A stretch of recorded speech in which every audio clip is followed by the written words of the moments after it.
बच्चों, मेरे चैनल में आपका बहुत बहुत स्वागत है। तो आज का जो हमारा लेक्चर है उसमें हम कुछ लॉज के बारे में डिस्कस करेंगे, जैसे law of conservation of mass, constant proportion, definite proportion, Gay Lussac law, then Avogadro law. तो एग्जाम में इनकी सिर्फ डेफिनेशन पूछता है एनसीईआरटी में, उससे ज़्यादा कुछ 11th में नहीं पूछा जाता।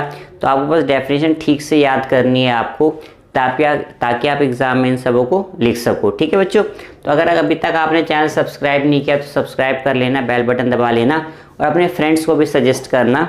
तो हम आज का लेक्चर स्टार्ट करते हैं, जो है हमारा लॉ ऑफ केमिकल। स्टार्ट कर रहे हैं लॉ ऑफ कंजर्वेशन ऑफ मास, जो हमारा एक्चुअली हेडिंग है लॉ ऑफ केमिकल कॉम्बिनेशन, जिसमें पहला टॉपिक है law of conservation of mass.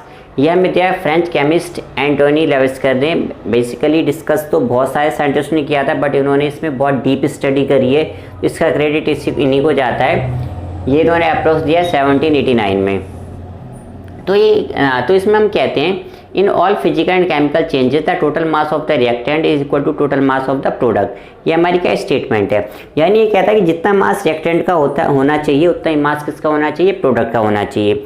For example, अगर मैं एक बॉटल के अंदर में आइस क्यूब्स ले लूँ, उसका मैं वेट कर लूँ, देन उसके बाद मैं उसको हीट करता हूँ। हीट करने से क्या होगा कि जो मेरे आइस वो मेल्ट होने स्टार्ट हो जाएंगे। ठीक है, तो फिर मेल्ट होने के बाद मैं क्या करूँ, फिर से उन्हें नॉर्मल होने के बाद अगर मैं वेट करूँ तो वेट उसका सेम आएगा, जबकि उसमें फिजिकल चेंज हो चुका है, यानी आइस किस में कन्वर्ट हो चुका है, वाटर में कन्वर्ट हो चुका है। तो ऐसे बहुत से सफिशिएंट रिएक्शंस हैं जिसके अंदर जितना मास हमारा रिएक्टेंट का होता है उतना ही मास प्रोडक्ट का होना चाहिए। फिर हमने एक और डेफिनेशन पढ़ी है इसकी, कि हमने एक बड़ा matter neither be created not destroyed. तो ये हम बचपन से पढ़ते आ रहे हैं। तो ये जो लॉ है इसी वजह से हम इसको कहते हैं also called as law of indestructibility of the matter, यानी मैटर कभी भी डिस्ट्रक्ट नहीं हो सकता, वो डिस्ट्रॉय नहीं हो सकता, बस एक फॉर्म से दूसरे फॉर्म में वो लगातार बदलता रहता है। बट ऐसी बहुत सी रिएक्शंस है, जैसे कंबक्शन रिएक्शन है, मान लो आप अगर कोयला को जला रहे हो, हमारी न्यूक्लियर रिएक्शंस है, तो उसमें अगर हम देखें तो हमारा प्रोडक्ट का मास रिएक्टेंट के मास के कंपैरेटिवली थोड़ा कम आता है। तो ये जो मास का फर्क आया, मास गया कहाँ, तो इस गुत्थी को सुलझाने में बहुत से साइंटिस्ट लगे हुए थे, बट फाइनल जो सक्सेसफुल एक्सप्लेनेशन दिया उसका वो आइंस्टाइन ने दिया है। तो आइंस्टाइन ने कहा E=mc²। तो जो आपका मास प्रोडक्ट का है और जो मास रिएक्टेंट का है, आप उसका डिफरेंस निकाल लो, तो जो मास आपका कम आ रहा है एक्चुअल में वो मास किस में कन्वर्ट हो गया, एनर्जी में। और कितनी एनर्जी प्रोड्यूस होगी वो उन्होंने कहा आप हमारे इस फॉर्मूले से निकालो, E=mc²। m क्या है आपका मास है, जो डिफरेंस आ रहा है प्रोडक्ट माइनस रिएक्टेंट, c क्या है हमारी वेलोसिटी ऑफ लाइट है। तो आफ्टर E=mc², आइंस्टाइन ने इस डेफिनेशन को थोड़ा मॉडिफाई कर दिया। उन्होंने कहा था mass and energy are interconvertible but the total sum of the mass and energy during any physical और केमिकल चेंजेस रिमेन्स कांस्टेंट। तो ये डेफिनेशन आइंस्टाइन जी के बाद दी गई law of conservation of mass की, मॉडिफाइड करके। ठीक है, लेकिन ये जो डेफिनेशन है ये हम किस में यूज़ करते हैं, जिसमें एनर्जी प्रोड्यूस हो रही हो, जैसे हमारे न्यूक्लियर रिएक्शंस हो गई, देन हम कोयले को जला रहे हैं, पेट्रोल को जला रहे हैं, डीजल को जला रहे हैं, जिसमें हमें एनर्जी मिल रही है। ठीक है, वैसे हमारी ये ऊपर वाली कंपोजिशन की हम नेक्स्ट टॉपिक पे आ रहे हैं, जो कि हमारा लॉ ऑफ कांस्टेंट कंपोजिशन और डेफिनेट प्रोपोर्शंस। ये हमें दिया था J.L. प्राउड्स ने इन 1799। तो पहले इसकी स्टेटमेंट पढ़ लेते हैं। कहता है chemical compound is always found to be made up of the same element combined together in the same fixed proportion by mass. तो इनके कहने का मतलब ये है कि अगर जैसे फॉर एग्जांपल इसमें हम जनरली एग्जांपल लेते हैं वाटर मॉलिक्यूल का, तो हम कहते हैं वाटर के हमारे पास बहुत सारे रिसोर्सेज हैं। जैसे वाटर हमें लेक से मिलता है, वाटर हमें रिवर से मिलता है, देन वाटर हमें कुएं से भी मिल सकता है, वेल से, देन वाटर हमको सी से भी मिल सकता है, देन वाटर आप अलग अलग एरियाज़ में जाते हो वहाँ से आप पानी पीते हो। ठीक है, तो ये लॉ कहता है कि वाटर का कोई भी रिसोर्स हो उसमें जो एलिमेंट का कंपोजिशन है वो फिक्स है। जैसे उसमें 2 हाइड्रोजन 1 ऑक्सीजन होता है, उसका फॉर्मूला होता है H2O। ऐसा नहीं कि अगर आप अमेरिका जाते हो तो they are very much develop country in comparison of us like India. तो अगर आप वहाँ पे जाके पानी पीते हो तो वहाँ के पानी में 3 हाइड्रोजन हो जाएंगे, ऐसा नहीं होता। तो वही वो कहते हैं कि चाहे किसी भी कंट्री का पानी हो, किसी भी सोर्स से वाटर हो, उसमें जो हाइड्रोजन ऑक्सीजन का कंपोजिशन है विच इज़ H2O, वो हमेशा क्या रहेगा, फिक्स रहेगा। That is called law of constant composition. अब जैसे मान लो हमारे पास कार्बन डाइऑक्साइड किसी भी रिसोर्स से हमें मिलता है, चाहे हम कागज में आग लगाएं, चाहे हम लकड़ी में आग लगाएं, किसी के अंदर, चाहे हम कैल्शियम कार्बोनेट को जलाएं तो CaO प्लस CO2 देता है। देन चाहे हम कोयला जलाएं, पेट्रोलियम जलाएं, घर में हम LPG जलाते हैं, अगर कार्बन डाइऑक्साइड निकाला है तो उसमें एक कार्बन और 2 ऑक्सीजन होगा। तो वही ये लॉ कहता है कि कंपाउंड में एलिमेंट का जो रेशियो है वो ऑलवेज क्या होगा, फिक्स होगा, वो ऑलवेज कांस्टेंट होगा, जिसको law of constant. Chemical composition combination के नेक्स्ट पे आए जो कि हमारा थर्ड है law of multiple proportion. Again पहले स्टेटमेंट पढ़ लेते हैं। तो ये कहता है when 2 elements combine to form 2 or more chemical compound, then the masses of one of the element which combine with a fixed mass of the other bear a simple ratio to one another। ठीक है, तो इसके अंदर हम ऐसी combination लेते हैं molecules की जिसमें एक का मास फिक्स हो, दूसरे का वेरी करे। जैसे मैंने यहाँ पे 2 एग्जांपल लिए हैं। जैसे आप इसमें आप देखो, जैसे कार्बन ऑक्सीजन के साथ कंबाइन करके कार्बन डाइऑक्साइड बनाता है और कार्बन ऑक्सीजन के साथ कंबाइन करके कार्बन मोनोऑक्साइड बनाता है। तो आप इन दोनों में देखो यहाँ का जो मास है वो फिक्स है। जैसे ऊपर भी कार्बन का मास 12 है, यहाँ भी 12 है, जबकि यहाँ पे ऑक्सीजन का यहाँ पे ऑक्सीजन का आपका 32 है और यहाँ पे ऑक्सीजन का जो मास है आपका वो 16 है। तो अगर मैं इसका रेशियो निकालूँ, जैसे 16:32 या 1:2 है, तो ऑलवेज मेरा क्या होगा, ये सिंपल रेशियो होगा, जैसे कि मैंने यहाँ पे लिखा हुआ है। अब जैसे यहाँ पे सेकंड एग्जांपल लिया है मैंने, सल्फर O2 के साथ सल्फर डाइऑक्साइड बना रहा है और ये सल्फर ट्राइऑक्साइड बना रहा है। इसमें आप देख सकते हो कि जो सल्फर का मास है वो हमारा फिक्स है, जो वेरी क्या कर रहा है, ऑक्सीजन का मास वेरी कर रहा है। तो यहाँ पे ऑक्सीजन का 32, यहाँ पे 48 के साथ कंबाइन, जो इसका मासेस है सल्फर का 32 और यहाँ पे सल्फर 48 के साथ कंबाइन कर रहा है। सल्फर का मास फिक्स है, यहाँ पे सल्फर एटॉमिक मास होता है 32। तो अगर आप इसका मास निकालोगे 32:48 आएगा, 2:3, तो it is always a simple ratio. तो ये हमारा क्या लॉ ऑफ मल्टीपल टॉपिक पे आ रहे हैं, जो कि गे-लुसाक लॉ ऑफ गैसेस वॉल्यूम है। तो ये कहता है, पहले स्टेटमेंट पढ़ लेते हैं। When gases react together they always do so in volumes which bear a simple ratio to one another and to the volume of the products if these are also gases provided all the measurements of volumes are done under similar conditions of temperature and pressure। तो गे-लुसाक जी कहते हैं जिस तरीके से gases reaction होती है वो entirely अलग तरीके से होती है, जैसे हमारी कंसंट्रेशन रिएक्शंस होती है। गैसेस रिएक्शंस में क्या होता है, उसमें एक दूसरे से क्या कर रहे हैं, कोलिजन कर रहे हैं। तो ये जो एटम्स आपस में कोलाइड्स कर रहे हैं, they should always do in volumes, क्योंकि सिस्टम शुड बी क्लोज्ड। और अगर आप इनका रेशियो देखोगे तो ये ऑलवेज आपका सिंपल रेशियो होगा। तो इनके कहने का मतलब था, जैसे मालूम मैं इसमें देखता हूँ, 1 volume of hydrogen is combining with 1 volume of chlorine to form 2 volume of hydrochloric acid. तो अगर आप इसमें इसका रेशियो देखोगे तो इट शुड बी 1:1:2। तो ये हमारा रेशियो होगा reactant with respect of the product. अब जैसे अगर हम इसमें देखें तो इसमें 2 volumes of hydrogen is combining with 1 volume of oxygen to form 2 molecule of H2O means water molecule. तो इसका रेशियो क्या होगा, 2:1:2। It is also a simple ratio. और अगर हम इसमें देखें तो 1 molecule of nitrogen is combined with 3 molecule of hydrogen to forming 2 molecule of ammonia. तो हम कह सकते हैं 1 volume of nitrogen is combined with 3 volume of hydrogen to form 2 volume of ammonia. Again ratio should be 1:3:2। तो it is always a simple ratio. तो यही हमारे गे-लुसाक volume है, गे-लुसाक लॉ है। कहता है कि when gases react they always do so in volume. ठीक है, तो जब भी गैसेस रिएक्ट करेगी वॉल्यूम के अंदर ही करेगी, which bear a simple ratio to one another, जिनका रेशियो हमेशा सिंपल होगा। और अगर आपका प्रोडक्ट भी गैस है तो उसका भी रेशियो क्या होगा, सिंपल होगा। आपको सारे जब तक रिएक्शन चल रही है टेम्परेचर प्रेशर क्या रखना है, आपको कांस्टेंट रखना है। दिस इज बेंजेलियस हाइपोथेसिस, बट उसके लिए आपको थोड़ा बहुत समझना पड़ेगा इसको। जैसे गे-लुसाक ने कहा था कि when gases combine they always do so in volume which bear a simple ratio to one another.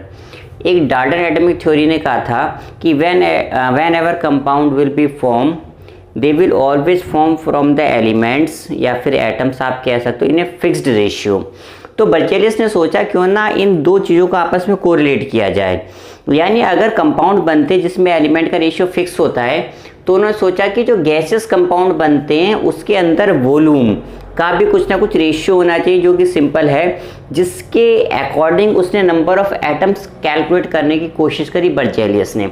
तो बर्जेलियस ने कहा equal volume for all gases under similar condition of temperature and pressure contains equal number of atoms. ठीक है, तो अगर हम Berzelius के according चले, जैसे मैंने एग्जांपल लिया है, तो बर्जेलियस जी ने कहा कि हाइड्रोजन का एक वॉल्यूम क्लोरीन के एक वॉल्यूम के साथ कंबाइन करके हाइड्रोक्लोराइड गैस के 2 वॉल्यूम क्रिएट करा। ये एक्सपेरिमेंटल डेटा था जो कि सामने आया था। तो अगर हम इसके हिसाब से देखें तो जो हाइड्रोजन है उसका जो n एटम है वो क्लोरीन के n एटम के साथ कंबाइन करके हाइड्रोजन का 2n कंपाउंड हमारा क्या कर रहा है, बना रहा है। यानी अगर मैं हाइड्रोजन क्लोराइड के एक कंपाउंड की बात करूं तो जो ये है मेरा, ये क्या हो जाएगा, हाफ हो जाएगा। अब हाफ का मतलब क्या हो गया कि जो डाल्टन एटॉमिक थ्योरी वो कॉन्ट्राडिक्ट हो जाएगी। डाल्टन जी ने कहा था कि atom is the smallest particle of the universe which can not be further, ठीक है, तो उन्होंने कहा which can not be further individual, यानी आप उसको फर्दर डिवाइड नहीं कर सकते, जबकि यहाँ पे तो ऐसा हो रहा है। तो बर्जेलियस का बर्जेलियस हाइपोथेसिस की में हो क्या रहा था कि जब हम हाफ करते तो एटम क्या हो गया, हमारा हाफ हो गया, जो कि पॉसिबल नहीं है according to Dalton atomic theory. तो इसको तुरंत रिजेक्ट कर दिया गया, जबकि बहुत अच्छा था। फिर फर्दर इसको ढंग से स्टडी करा एवोगैड्रो ने। तो एवोगैड्रो ने इसमें एक हल्का सा चेंजेस करा है। उन्होंने क्या कहा, उन्होंने कहा equal volume of all gases under similar condition of temperature and pressure containing equal number of molecules. तो आप देखो सिर्फ एटम को उन्होंने रिप्लेस करा है मॉलिक्यूल वर्ड से। तो एवोगैड्रो जी ने इसको समझाया कि एक्चुअल क्या है, ये n एटम नहीं है, ये आपका n मॉलिक्यूल है, और ये भी आपका n एटम नहीं है, ये आपका n मॉलिक्यूल है, और ये जो बना रहा है ये 2n क्या बना रहा है, मॉलिक्यूल बना रहा है। तो जब आप इसको 1 लेते हो और आप इसको हाफ करते हो, ये भी आपका हाफ हो जाएगा। इसका मतलब ये नहीं कि हमने एटम को डिवाइड कर दिया। बेसिकली क्या है कि हाइड्रोजन जो है वो मॉलिक्यूल की फॉर्म में एग्जिस्ट कर रहा है। तो यहाँ पे हाइड्रोजन जो है वो मॉलिक्यूल है जो कि H2 है। जब आप उसका हाफ कर देते हो तो वो आपका एक एटम आपको मिल रहा है। इसी तरह क्लोरीन भी नेचर में Cl2 की फॉर्म में एग्जिस्ट करता है। तो जब आप हाफ कह रहे हो तो आप एक क्लोरीन को ले रहे हो, Cl2 मॉलिक्यूल हो गया और Cl क्या हो गया, एटम हो गया। तो बेसिकली उन्होंने कहा H2 प्लस Cl2, ठीक है। तो एवोगैड्रो जी ने कहा बेसिकली H2 प्लस Cl2 ये आपका बना रहा है 2HCl। तो जब आप इसका 1HCl लेते हो तो ये आपका हाफ Cl2 यानी एक Cl एटम और हाफ H2 यानी एक हाइड्रोजन एटम। तो एक H एक Cl के साथ HCl में कन्वर्ट हो रहा है। तो उन्होंने ये प्रॉब्लम रिसोल्व कर दी। तो उसके बाद एवोगैड्रो हाइपोथेसिस को एवोगैड्रो लॉ और एवोगैड्रो प्रिंसिपल भी कहते हैं। तो इस हाइपोथेसिस के बाद एवोगैड्रो जी ने एटम और मॉलिक्यूल की जो डेफिनेशन उसको चेंज किया। तो एवोगैड्रो जी ने कहा atom is the that smallest particle of the element which may or may not have independent existence but molecule always have independent existence। तो उन्होंने कहा जरूरी नहीं है कि जब हम हाइड्रोजन की बात कर रहे हैं तो it exist in nature in the atomic form. तो उन्होंने कहा बहुत से कंपाउंड ऐसे होते हैं जो नेचर में मॉलिकुलर फॉर्म में होते हैं। तो उन्होंने कहा जो हाइड्रोजन है वो नेचर में H2 की फॉर्म में अवेलेबल है, क्लोरीन भी Cl2 की फॉर्म में अवेलेबल है, और ये जुड़ के आपस में क्या बना है, 2 वॉल्यूम हाइड्रोक्लोरिक एसिड, ठीक है। तो इसको हमने कहा एवोगैड्रो लॉ, जो आपके एनसीईआरटी में लिखा हुआ है। बर्जेलियस आपकी बुक में मेंशन नहीं है, ये आपकी नॉलेज के लिए। जो आपको लर्न करना है वो आपको एवोगैड्रो हाइपोथेसिस यानी एवोगैड्रो लॉ या फिर एवोगैड्रो प्रिंसिपल करना है। इस टॉपिक में कोई कंफ्यूजन हो तो आप कमेंट बॉक्स में लिख देना, मैं आपकी प्रॉब्लम को रिजोल्व करने की पूरी कोशिश करूँगा। इस लेक्चर के लास्ट टॉपिक पे आ रहे हैं जो कि हमारा डाल्टन एटॉमिक थ्योरी। तो जॉन डाल्टन पहले साइंटिस्ट थे जिन्होंने एटम के बारे में बताया कि एटम जैसी कोई चीज़ एग्जिस्ट करती है। उन्होंने काफ़ी कुछ एटम के बारे में बताया। आज के टाइम में हालांकि इनकी मैक्सिमम चीज़ें फॉलो नहीं होती, क्योंकि उन्होंने एक चीज़ बताई जिस पे हमने रिसर्च करा, अब हम यहाँ तक पहुँचे, इसलिए ये पढ़ाया जाता है एज ए इनकरेजमेंट, क्योंकि उन्होंने हमें उस टाइम में इतना कुछ बताया जब कोई भी टेक्नोलॉजी अवेलेबल नहीं थी। तो यही बहुत बड़ा अचीवमेंट होता है साइंटिस्ट का, ठीक है। जैसे मान लो मैं आज के टाइम में भी आपसे कहता हूँ, अब हम 100% श्योर हैं, हमें पता है न्यूक्लियस बीच में होता है, इलेक्ट्रॉन उसके गोल गोल घूमते हैं। तो अगर मैं आपसे कहूँ कि भाई मैंने घड़ी पहन रखी है जिसमें न्यूक्लियस एंड इलेक्ट्रॉन गोल गोल घूम रहा है, तो आप मानोगे क्या? It is impossible to visualise the atom. तो उस टाइम में इतनी बड़ी बात कह दी, वही बहुत एप्रिशिएशन होता है हमारा। तो अब हम आते हैं डाल्टन एटॉमिक थ्योरी पे।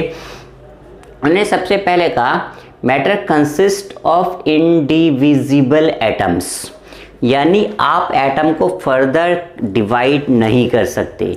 उन्होंने कहा atom is the smallest particle of universe which can not be indivisible. ठीक है, तो आप उसको फर्दर क्लासीफाई नहीं कर सकते। Now we know about electron, proton, neutron, more than 35 सब एटॉमिक पार्टिकल हमें आज के टाइम में पता है। तो now we have smallest particle then atom which is again electron, proton, neutron. ऐसे बहुत से पार्टिकल्स से जो एटम से छोटे होते हैं। तो जो जॉन डाल्टन ने पहला पोस्टुलेट दिया था वो आज के समय में फॉलो नहीं होता। सेकंड, जॉन डाल्टन जी ने कहा all the atoms of the given element have identical properties including identical mass and atom of different elements differ in mass. तो उन्होंने कहा कि एक एलिमेंट के जितने भी एटम्स होंगे उनकी प्रॉपर्टी आइडेंटिकल होगी, उनमें कुछ भी डिफरेंस नहीं होगा। बट हमें आज के टाइम में पता है आइसोटोप्स। आइसोटोप्स क्या होते हैं? जिनके एटॉमिक नंबर सेम होते हैं बट एटॉमिक मास अलग अलग होते हैं। जैसे नॉर्मली जो हम पानी पीते हैं उसमें प्रोटॉन होता है, अगर हम ड्यूटेरियम वाला पानी पी लें तो डेथ हो जाएगी, ट्राइटियम तो और भी ज़्यादा हार्मफुल होता है।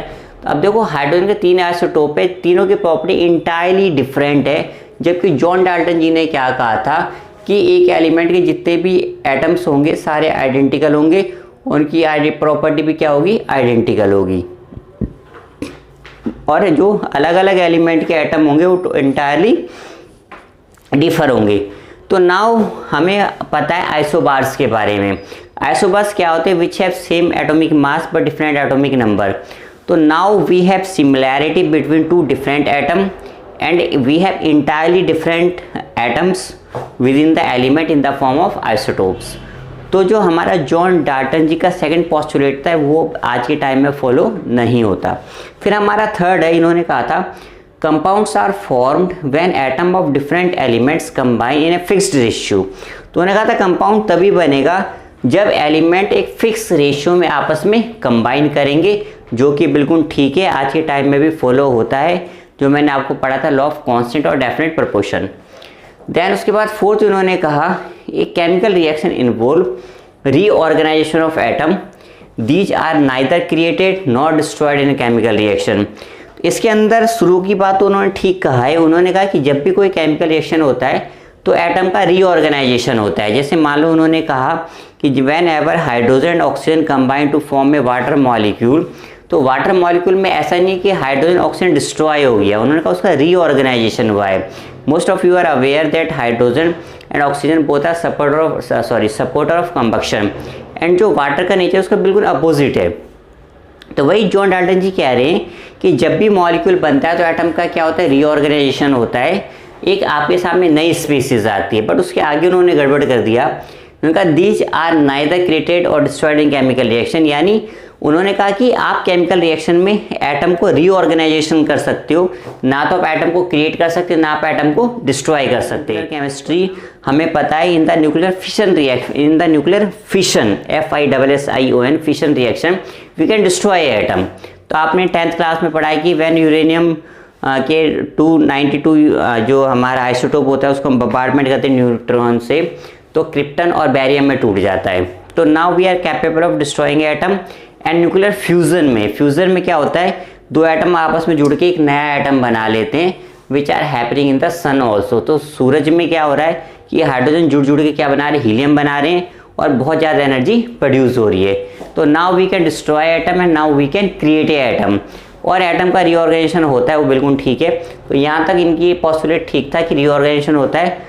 आगे जो उन्होंने कहा ना नाइदर क्रिएटेड नॉट डिस्ट्रॉयड, ये थोड़ा गड़बड़ हो गया।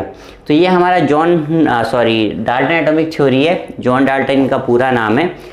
तो जनरली एग्जाम में नहीं आता, जितने भी मेरा टीचिंग कैरियर उसमें मैंने किसी स्कूल में नहीं देखा है क्वेश्चन को, बट स्टिल पढ़ना चाहिए। You have to appreciate the scientist who discovered such a thing in such situation when nothing are available in the form of technologies. ठीक है बच्चों, तो ये हमारा कंप्लीट हुआ आज का लेक्चर।